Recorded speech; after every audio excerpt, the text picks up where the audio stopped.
Okay,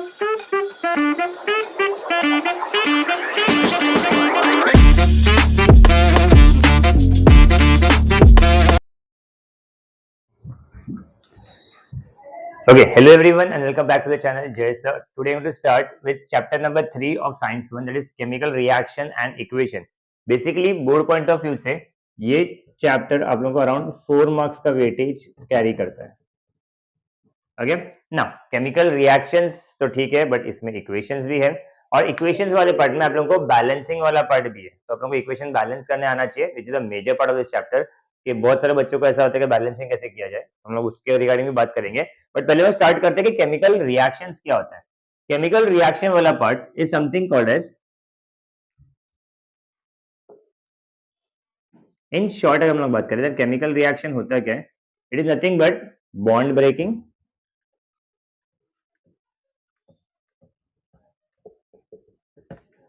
of old substance to form new substance by forming new bonds. हम लोग क्या बोल रहे हैं, केमिकल रिएक्शन वाला पढ़े, एक ऊपर से मतलब बताया गया कि हम लोग पुराने रिश्ते तोड़ रहे हैं कुछ नए रिश्ते बनाने के लिए, कुछ नया सब्सटेंस बनाने के लिए. It's like something bond breaking of an old substance. जो किसी का पहले का बॉन्डिंग वाला पार्ट रहेगा, जब रिएक्शन स्टार्ट हो रहा होगा, जब प्रोसीजर स्टार्ट हो रहा होगा, it's a process of forming new bonds of new substance by breaking the old one. तो हम पुराने रिश्ते के बॉन्डिंग को ब्रेक करेंगे और न्यू बॉन्ड्स बनाना स्टार्ट करेंगे to form a new substance. तो न्यू सब्सटेंस वाला पार्ट हम लोग ऐसे क्यों बोल रहे हैं, तो ये वाला पार्ट देखते हैं. बेसिकली केमिकल रिएक्शन के अंदर कुछ चेंज आना स्टार्ट करता है. वो चेंज बेसिकली दो टाइप का है. तो ये वाला पार्ट चेंजेस वाला पार्ट देखते हैं. चेंजेस क्या होता है? Changes are basically of two types. One is your physical change and one is your chemical change. अब physical change क्या होता है? Physical change mainly states as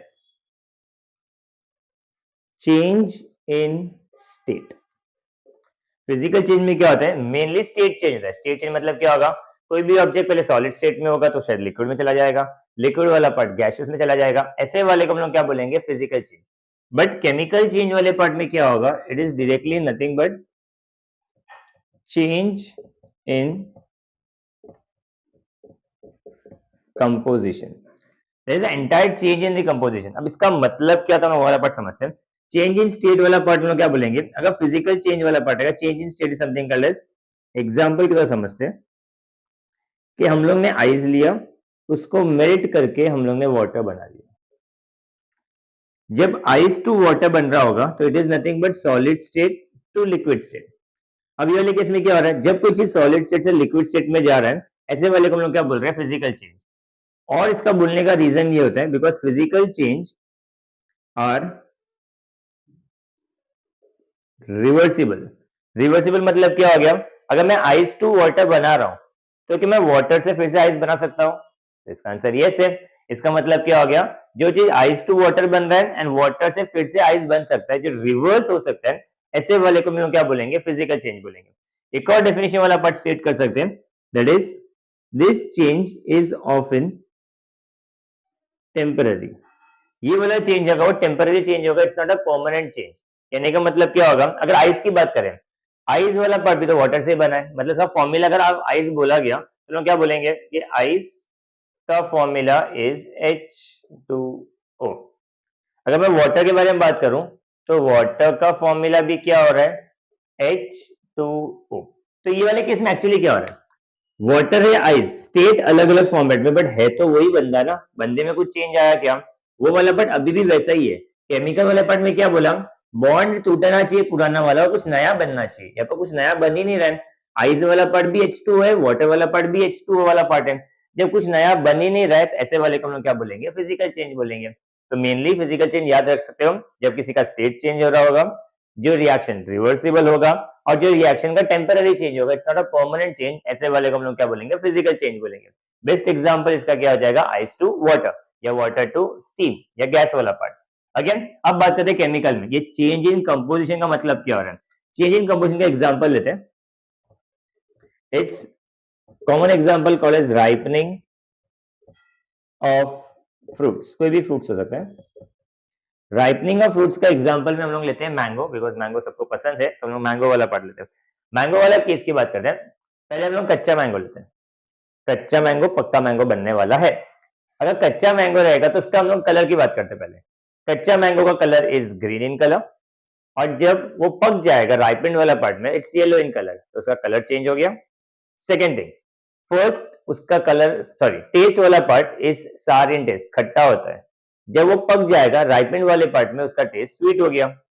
सार टू स्वीट होने का मतलब क्या हुआ कि उसके अंदर तो कुछ ना कुछ गड़बड़ हुआ है, कुछ ना कुछ चेंज हुआ है। मतलब उसको क्या बोलेंगे, चेंज इन कंपोजिशन। उसका पूरा अंदर का कॉन्टेक्स्ट ही चेंज हो चुका है। That is nothing but my chemical change. ऐसे वाले पार्ट को हम लोग एक और टर्म से बोलते हैं, this are irreversible.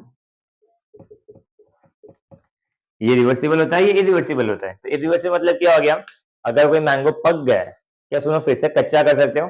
Ripened mango को तुम लोग रॉ मैंगो फिर से नहीं कर सकते, उसको फिर से कच्चा नहीं बना सकते, वो फिर से खराब भी हो जाएगा। इसके लिए हम उसको क्या बोलेंगे, it's a irreversible change.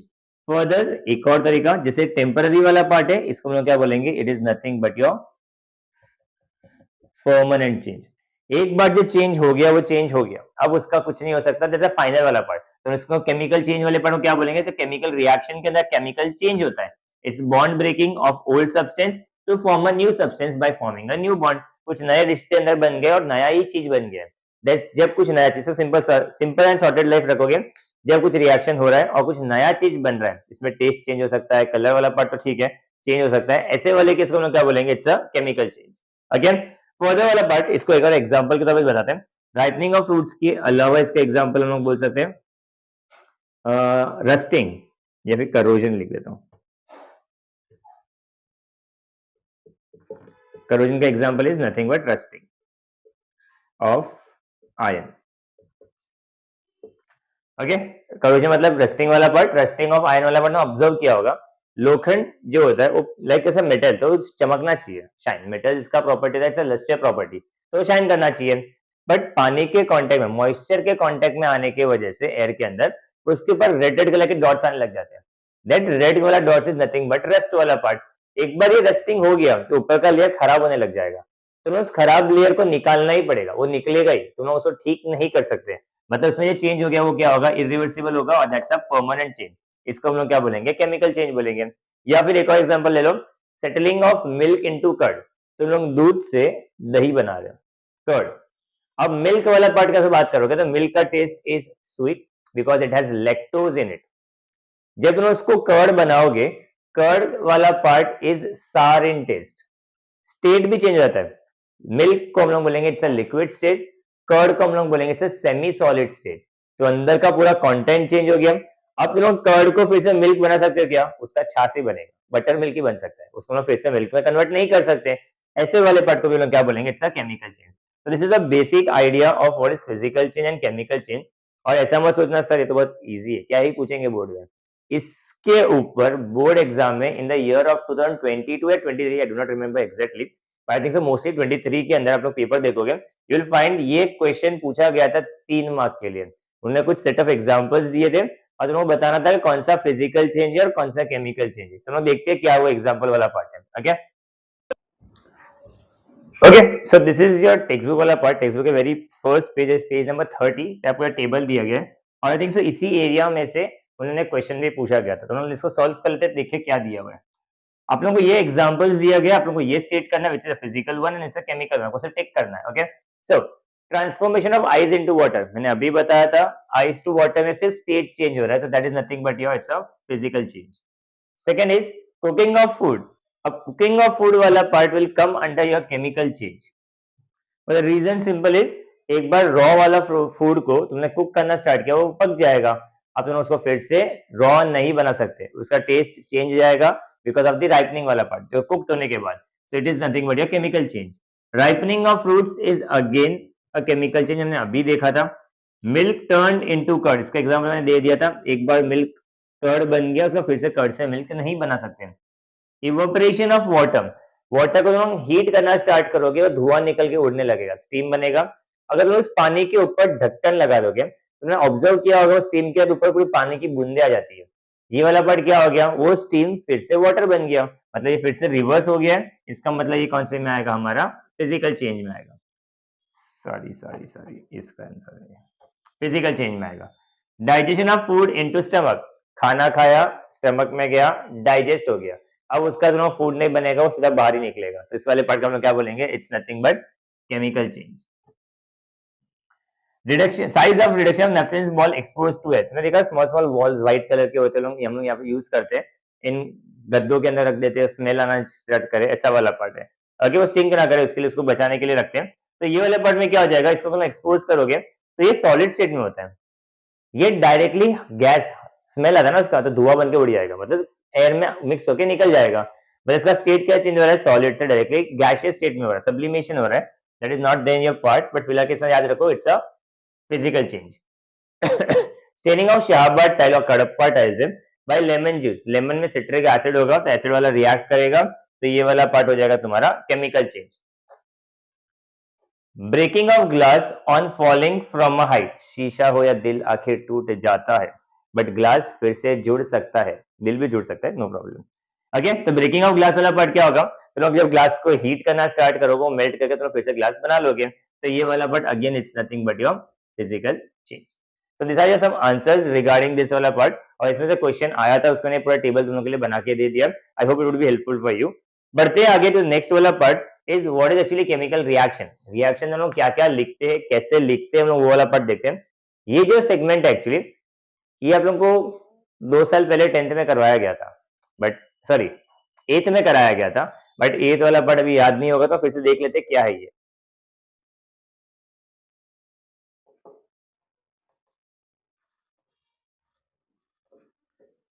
Chemical equation, अब इक्वेशन लिखने के पैटर्न्स के हम लोग को वो सिखाया गया था, बेसिक वाला पार्ट, मैं सिंपल इक्वेशन लेता, फिर हम थोड़ा इक्वेशन दूसरा चेंज करेंगे। फर्स्ट पहले अगर मुझे इक्वेशन लिखना होगा, तो वेरी फर्स्ट वर्ड थिंग हम लोग उसका वर्ड इक्वेशन लिखेंगे। वर्ड इक्वेशन का मतलब क्या होगा, जो जो रिएक्शन में पार्टिसिपेट कर रहे हैं हम लोग उसके नाम लिखेंगे, तो वर्ड इक्वेशन वाला पार्ट क्या होगा, मान लेते हैं कि एक कार्बन है जो ऑक्सीजन से रिएक्ट कर रहा है, अगर कार्बन ऑक्सीजन से रिएक्ट करेगा तो सबको पता है कि ये कार्बन डाई ऑक्साइड बनाएगा।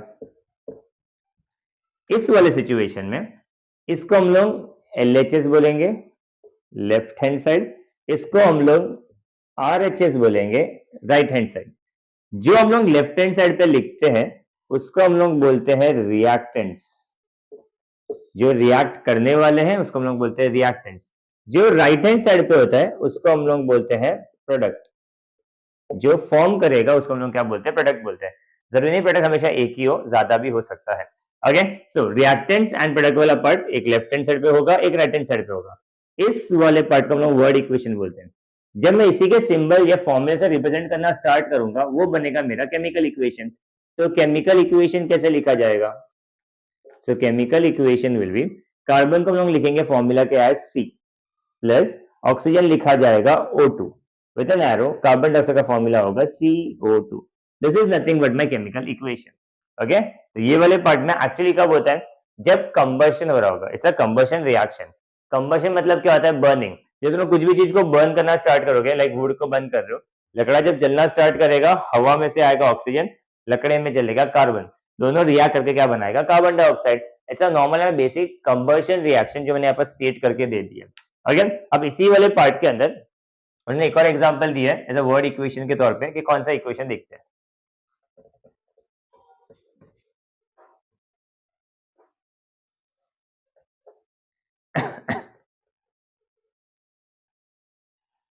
ओके, सो उन्होंने लिया है, सबसे पहले aqueous solution of copper sulfate. This is reacting with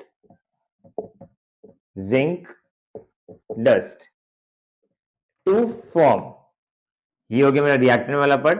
to form aqueous solution of zinc sulfate plus copper as it is। Okay, एक रिएक्शन के बारे में बात किया है। ये वाले पार्ट में एक्वेस का मतलब क्या होता है? जब कोई सॉलिड चीज पानी में डिसॉल्व होगा, that is nothing but the aqueous solution. तो हमने लिया aqueous solution of copper sulphate. मतलब क्या हो गया? पानी लिया, उसके अंदर कॉपर सल्फेट डाल दिया। कॉपर सल्फेट का कॉमन नेम, ये तो केमिकल नेम है, common name is blue vitriol. ये नाम आपने 8th में सॉरी 9th में सुना होगा, ब्लू विट्रियोल करके। This was chapter called acid base and salt. उसमें एक एरा था कॉल्ड वाटर ऑफ क्रिस्टलाइजेशन, जिसके अंदर ब्लू विट्रियोल का नाम दिया गया था। याद है तो ठीक, नहीं याद है तो और भी ठीक, कोई टेंशन नहीं। ओके, सो याद रखने के लिए copper sulphate is nothing but blue vitriol, एक ब्लू कलर का पाउडर होता है। इसको पानी में मिक्स कर दिया गया, मतलब कैसा हो गया? एक बीकर होगा, इस बीकर के अंदर पानी होगा और पानी के अंदर कॉपर सल्फेट डाल दिया, तो ये पूरा सोल्यूशन ब्लू कलर का बन जाएगा। ओके, अब उन्होंने जिंक लिया, zinc is a metal again, उन्होंने क्या कर दिया? जिंक इसके अंदर डाल दिया। बट अब वाला पार्ट है, अगर जिंक सोल्यूशन के अंदर जाएगा तो इन दोनों के बीच में कुछ ना कुछ तो रिएक्शन होगा। इस रिएक्शन की वजह से एक्चुअली क्या हो रहा है? ये बना रहा है aqueous solution of zinc sulphate and copper वाला पार्ट। तो हम लोग ये ऑब्जर्व करते हैं, एक्चुअली इसका जो ब्लू कलर है वो धीरे धीरे व्हाइट बन जाएगा, फेड हो जाएगा। इसका मतलब इसके अंदर कुछ ना कुछ केमिकल रिएक्शन हुआ। ओके, तो केमिकल इक्वेशन कैसे लिखेंगे? फॉर्मूला के हिसाब से कॉपर सल्फेट का formula is CuSO4, copper sulphate, plus zinc dust वाले पार्ट का formula is Zn arrow. Aqueous solution of zinc sulphate, zinc वाला पार्ट इज Sn, सल्फेट का फॉर्मूला इधर ही लिखा था SO4, तो ये हो जाएगा SO4, प्लस कॉपर के लिए क्या होगा? Cu। तो तुम ध्यान से ऑब्जर्व करोगे केमिकल इक्वेशन में केमिकल रिएक्शन का फॉर्मूला क्या था। यहां पर क्या हुआ? एक्चुअली कॉपर की दोस्ती सल्फेट के साथ थी, जिंक वाला बंदा अकेला था। जब उसको बीकर में ऐड किया गया, जिंक ने कॉपर और सल्फेट की बॉन्ड्स की ब्रेकिंग करवा दी, breaking of old bond to form a new substance. Zinc ने सल्फेट के साथ बॉन्ड बना लिया, कॉपर वाला पार्ट अकेला हो गया, तो फॉर्म अ न्यू सब्सटेंस। तो यहाँ पर पहले कॉपर सल्फेट था, जिंक अंदर गया, जिंक सल्फेट बन गया, कॉपर अलग निकल गया। पहले कुछ और था, अब कुछ और बन गया। This is nothing but a chemical reaction, और इसको लिखने का तरीका is nothing but chemical equation. तो ये वाले part is nothing but chemical equation. Okay, अब ये तो ना बहुत सूखा सूखा लिखा है, रिएक्शन को बहुत ऐसा ऊपर ऊपर से लिखा है, बैलेंस वाला पार्ट नहीं है, बैलेंसिंग हम बाद में देखेंगे। इसके साथ में मैंने कुछ चीजें नहीं लिखा है इस रिएक्शन के अंदर, मैंने वर्ड में उसका नाम लिखा है एक्वेस सॉल्यूशन, बट इस जगह पे हम लोगों ने इसको नहीं लिखा गया है। तो ऐसा होता है कि कुछ रिएक्शंस लिखने के लिए कुछ तरीके होते हैं। हम लोग रिएक्शन ऐसा लिखते हैं कि वो ज्यादा से ज्यादा इंफॉर्मेटिव हो। इंफॉर्मेटिव मतलब कोई भी जब रिएक्शन देखेगा उसको समझ जाना चाहिए कि इस रिएक्शन में कैसे कैसे क्या क्या चीजें हो रही है। सिर्फ इतना ही नहीं कि कॉपर सल्फेट लिया, जिंक लिया, ये सब हो गया। अब मैं कॉपर सल्फेट लिख रहा हूँ, बट इसे पाउडर भी तो हो सकता है। अगर मैंने यहाँ पे कुछ लिखा नहीं है, पर तुमको कुछ समझ में आ रहा है, अब मैंने बोल दिया कि बेस बीकर के अंदर पानी में हमने पानी के अंदर कॉपर सल्फेट डाला है, तो तुम लोगों के दिमाग में सब कुछ वैसा ही कुछ चल रहा होगा। बट अगर सिर्फ रिएक्शन देखोगे कॉपर सल्फेट एंड जिंक वाला पार्ट, तो ऐसा भी तो हो सकता है, कॉपर सल्फेट तो पाउडर होता है व्हाइट ब्लू कलर का, तो ब्लू कलर के पाउडर के अंदर जिंक डालेंगे तो रिएक्शन कैसे होगा। तो ऐसा हम लोग कुछ करते हैं कि रिएक्शन जब लिखते हैं हम लोग पूरा इंफॉर्मेशन लिखने का ट्राई करते हैं कि रिएक्शन एक्चुअली कौन से स्टेट में रिएक्टेंट्स है, कौन से स्टेट में उसका प्रोडक्ट बनने वाला है। तो ये सब वाले पार्ट को हम समराइज करते हैं। नेक्स्ट वाला part that is the ways of writing the reaction, कि रिएक्शन जब लिखा जाएगा उसमें क्या क्या हम लोग फील करते हैं जो जरूरी होता है।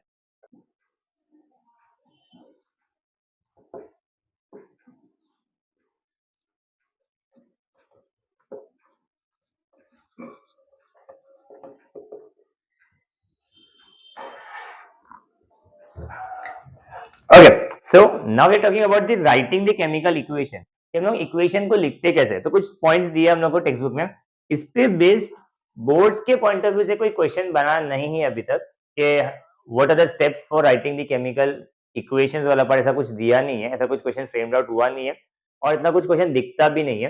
बट तुम लोग को पता होना बहुत जरूरी है कि केमिकल इक्वेशंस लिखे कैसे जाते हैं और उसको क्या क्या इन्फॉर्मेशन हम लोग को बताना बहुत जरूरी वाला पार्ट है। ओके, सो लेट्स सी क्या वाला पार्ट है। Very first point states as that while writing a chemical equation, on the left hand side and one is right hand side. On the left hand side we write reactants, on the right hand side we write product, follows by an arrow. Reactant to product के बीच में एक arrow होगा, arrow indicates the direction of the reaction. जब कोई reaction हो रहा होगा तो रिएक्टेंट्स लेफ्ट हैंड साइड पे होते हैं, प्रोडक्ट राइट हैंड साइड पे होता है, बीच में एक एरो होता है, arrow indicates the direction of the reaction कि भाई रिएक्शन ये बाजू जा रहा है। आप लोगों को है नहीं, बट कुछ कोई ऐसे भी होते हैं, आधा एरो ऐसा, आधा एरो ऐसा। जब ऐसा कुछ तुम लोगों को दिखेगा, इसका मतलब है रिएक्शन इज रिवर्सिबल, रिएक्शन यहां से यहां भी पॉसिबल है, यहां से यहां भी पॉसिबल है। ऐसे वाले केस में हम लोग ये वाला शो करते हैं, बट आप लोगों को नहीं है तो इतना स्ट्रेस नहीं है इस चीज का, बट पता होना चाहिए। बढ़ते आगे। अब ये तो हो गया रिएक्टेंट वाला part story. Then there is a plus sign. Plus sign indicates it's a link between reactants as well as product। For simple example, अगर मैं ऐसा लिखूं, कार्बन ऑक्सीजन से रिएक्ट करेगा, कार्बन डाइऑक्साइड बनाएगा, तो ये कुछ खाली खाली लग रहा है। ऐसे वाले केस में हम लोग क्या करते हैं, बीच में एक प्लस का साइन डालते हैं। That clearly indicates me that carbon and oxygen are going to react, और इसके लिए हम उसको लिंक करने के लिए बीच में प्लस साइन डालते हैं। ये रिएक्टेंट की साइड भी हो सकता है एज वेल एज प्रोडक्ट की साइड भी हो सकता है। यहाँ पर दोनों मिक्स हो गया, उसके लिए बीच में प्लस का साइन नहीं आ रहा है।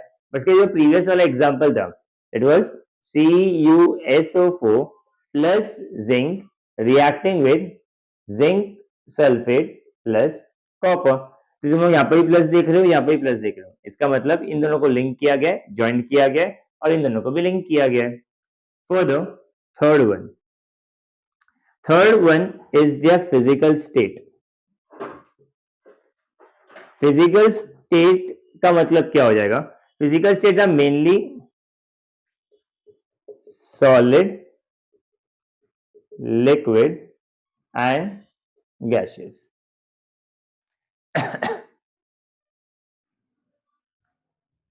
Okay, physical state solid, liquid and gases के रिगार्डिंग बात कर रहे हैं, बट दोनों ही अलग अलग बात कर रहे हैं। एक जगह हम लोग रिएक्टेंट्स के बारे में बात कर रहे हैं, और एक जगह हम लोग प्रोडक्ट के रिगार्डिंग बात कर रहे हैं। जब कोई रिएक्टेंट सॉलिड होगा, हम उसको रिप्रेजेंट करते हैं एज S। अगर लिक्विड होगा, we represent it as L, and अगर गैसियस होगा, we represent it as G। Solid वाला पार्ट जब प्रोडक्ट साइड बनता है तो वो प्रेसिपिटेशन के तौर पे आता है, और प्रेसिपिटेशन वाला पार्ट डाउनवर्ड एरो से आता है। प्रेसिपिटेशन आप लोगों ने ज्योग्राफी में सीखा था, और ये वाला पार्ट थोड़ा सा अलग हो जाएगा। प्रेसिपिटेशन मतलब सिंपल एग्जांपल ले लो, दूध ले लो, मिल्क। जब दूध खराब हो जाता है, मिल्क वाला पार्ट जब खराब हो जाएगा, आप लोग ऑब्जर्व करोगे उसमें कुछ सॉलिड सब्सटेंस नीचे जम जाते हैं।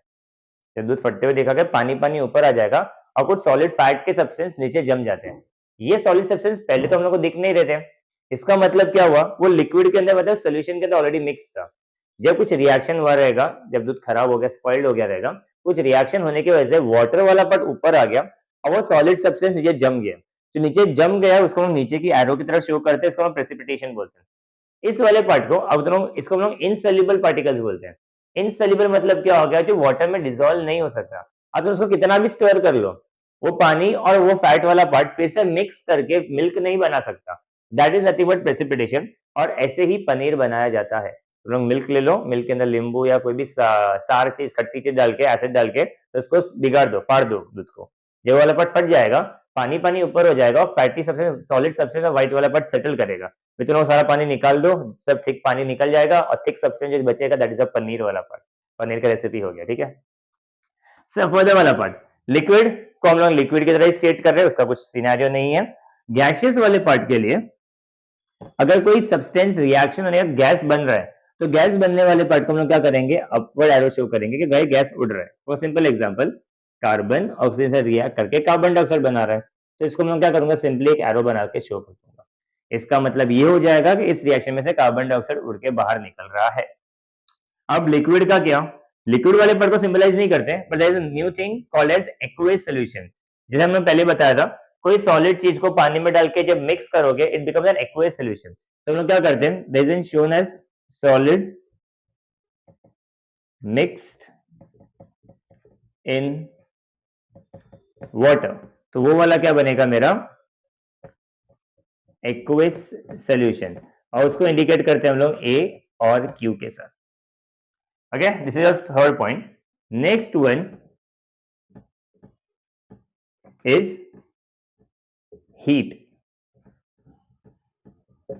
कुछ कुछ रिएक्शन में ऐसा होता है कि हम लोग को हीट सप्लाई करना पड़ता है, कुछ कुछ रिएक्शन में ऐसा होता है कि ऑटोमेटिकली हीट बाहर आता है।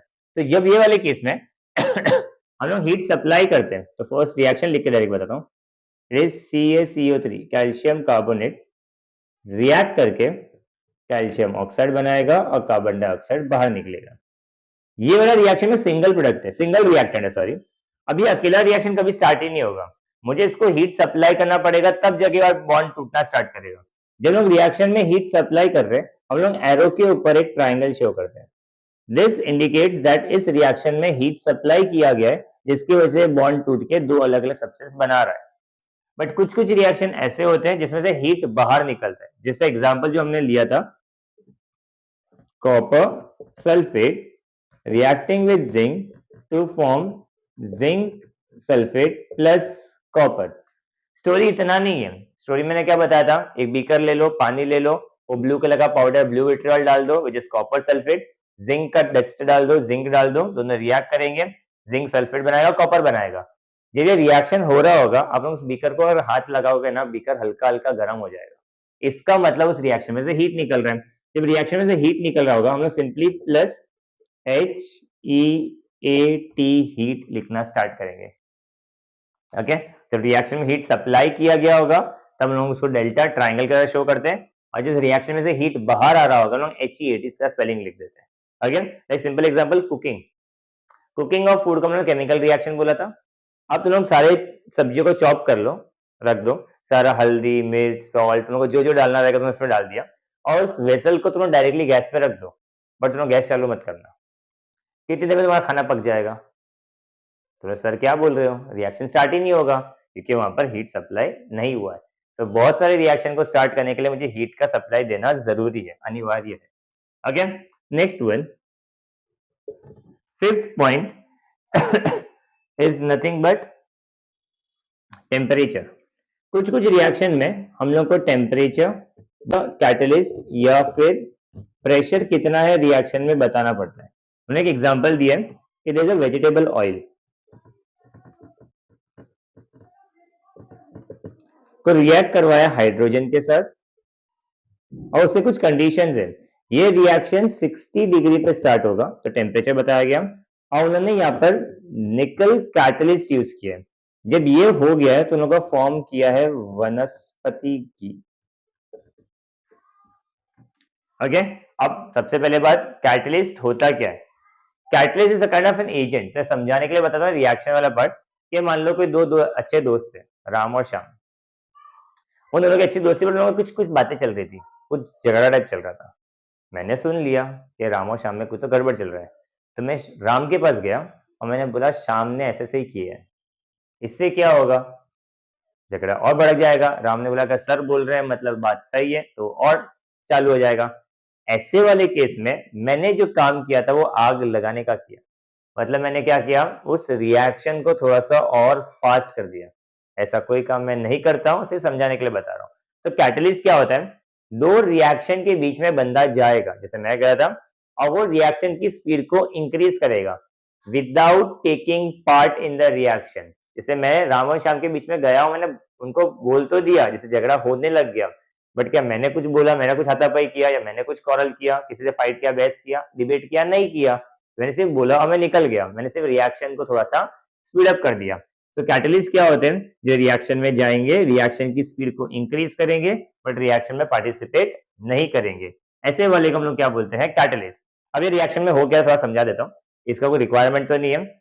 लॉजिकली देखो जरा, हमने वेजिटेबल ऑयल को पिक किया, हमने वनस्पति घी बनाया है। ऑयल से घी कब बनने लग गया?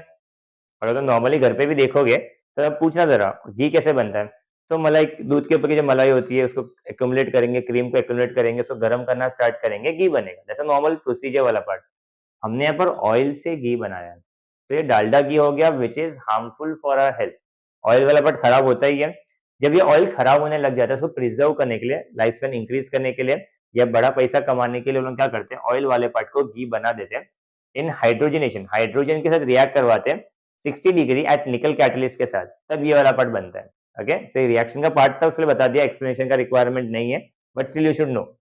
And the final one is acid. अगर लोग रिएक्शन में एसिड या बेस यूज कर रहे हैं, this is your 6th point and the last one 7th one, acid and base use कर रहे हैं, तो ये वाले रिएक्शन में क्या होगा, एसिड एंड बेस दो टाइप के होते हैं, एक होते हैं कॉन्सेंट्रेटेड और एक होता है डाइल्यूट। अगर डाइल्यूट, अगर रिएक्शन में हमने एसिड को कॉन्सेंट्रेटेड यूज किया, हम लोग लिखते हैं CONC, that is nothing but concentrated acid या फिर बेस। अगर रिएक्शन में डाइल्यूट यूज किया होगा, हम लोग लिखते हैं DIL, dil, that is nothing but dilute form. Concentrated रहेगा मतलब वो स्ट्रॉन्ग रहेगा, धुआं निकल रहा होगा। डाइल्यूट वाला पार्ट रहेगा तो वो माइल्ड होगा, मतलब पानी मिक्स करके उसको थोड़ा सा फीका कर दिया, पावर को थोड़ा कम कर दिया होगा।